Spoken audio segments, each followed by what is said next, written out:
warahmatullahi wabarakatuh. Terima kasih yang udah klik video ini dan selamat datang kembali di channel aku. Oke, untuk video kali ini aku akan ngebahas tentang urban legend lagi yang dimana berasal dari negeri kita, Indonesia. Buat kalian yang mau tahu kisah lengkapnya, langsung aja kita masuk ke ceritanya. Jadi, urban legend kali ini aku akan ngebahas tentang Begu Ganjang. Dimana Begu Ganjang ini merupakan urban legend dari Medan, Sumatera Utara. Khususnya katanya merupakan makhluk yang menakutkan dalam legenda Batak. Nah, makhluk ini pun katanya adalah makhluk yang menakutkan untuk sebuah hamparan tenang, perkebunan, ataupun pertanian. Kenapa bisa begitu? Nanti aku ceritain. Nah, untuk bentuknya sendiri, katanya Begu Ganjang ini memiliki bentuk fisik ataupun bentuk badan yang sangat besar dan panjang, dengan kuku-kuku yang panjang dan tajam, serta taring yang tajamnya seperti gergaji, rambut hitam yang panjang, dan wajah yang sangat-sangat menyeramkan. Nah, konon katanya juga, orang-orang yang tidak sengaja melihat atau berpapasan dengan Begu Ganjang harus segera melarikan diri, memalingkan muka dan tidak melihat makhluk ini lagi. Karena katanya, jika Begu Ganjang terus dilihat oleh manusia, maka ukuran hantu ini akan semakin besar dan panjang serta semakin menyeramkan. Nah, Begu Ganjang sendiri apa sih artinya? Jadi, kata Begu sendiri berarti roh atau hantu, sementara Ganjang berarti panjang. Jadi, Begu Ganjang bisa diartikan sebagai roh atau hantu panjang. Nah, sebenarnya ada beberapa begu nih. Nah, aku akan kasih tahu beberapa jenis begu ya. Ada Begu Solobean, ada Begu Silen, ada Begu Sanboan, dan ada Begu Ganjang. Tapi katanya Begu Ganjang lah yang paling ditakuti dalam legenda Batak, Sumatera Utara, Medan. Nah, kan tadi aku bilang di awal nih, makhluk ini menjadikan makhluk yang menakutkan di hamparan perkebunan atau pertanian kan.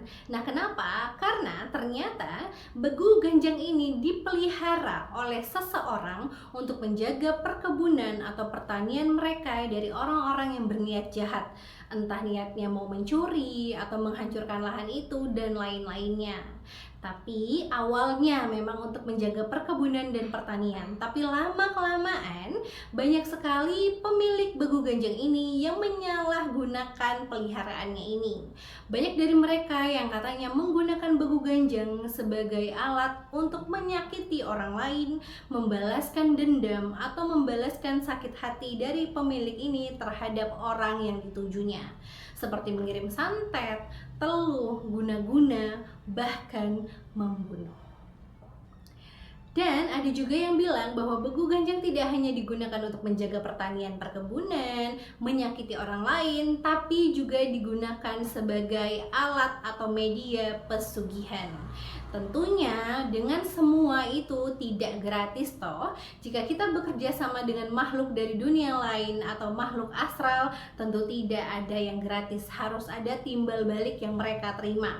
Benar aja, karena semua pemilik Begu Ganjang harus memberikan tumbal secara rutin kepada Begu Ganjang jika semua perintahnya dilakukan oleh Begu Ganjang.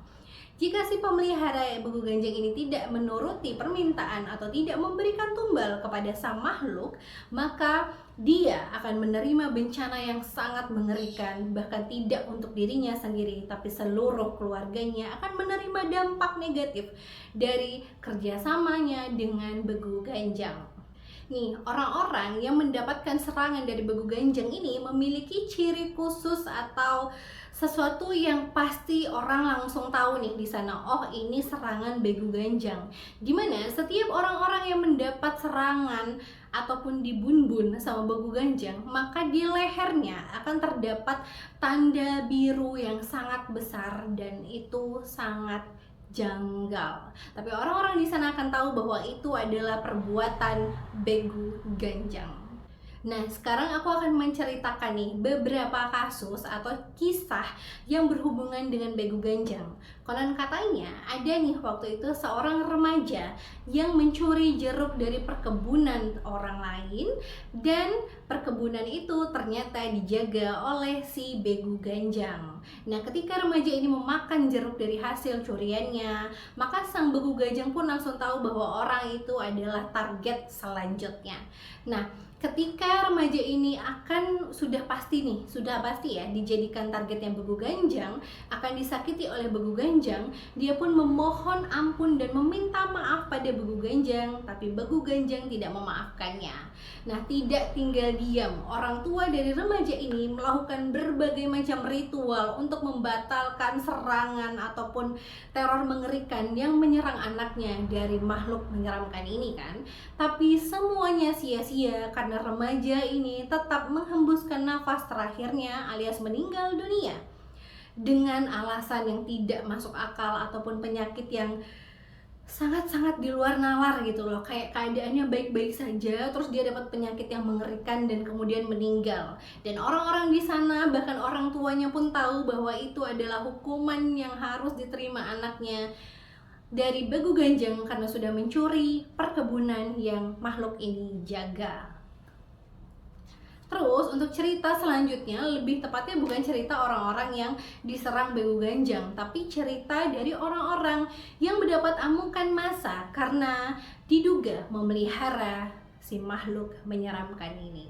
Nih, pada Agustus 2020, warga Kecamatan Sidamang, Sumatera Utara dianiaya warga karena diduga memelihara begu ganjang.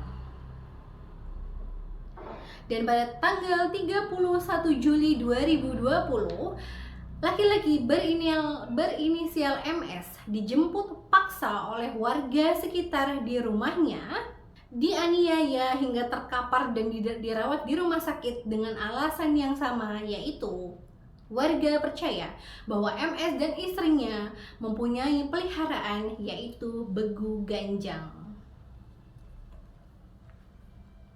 Nah, dan pada tanggal 15 Mei 2020, satu keluarga katanya tewas karena dibakar hidup-hidup oleh warga sekitar karena terbukti memelihara makhluk menyeramkan ini. Nih ya, bahkan untuk tambahan informasi aja, pada tahun 2012 silam, Binso Purbo, Camat Bandar Khalifa, Kabupaten Serdang Bedagai, itu berinisiatif membuka sayembara untuk siapapun yang bisa menangkap begu ganjang maka akan diberikan hadiah sebesar Rp12.500.000. Untuk tahun 2012, 12 juta tuh uang yang sangat gede, bahkan sampai sekarang juga gede sih ya.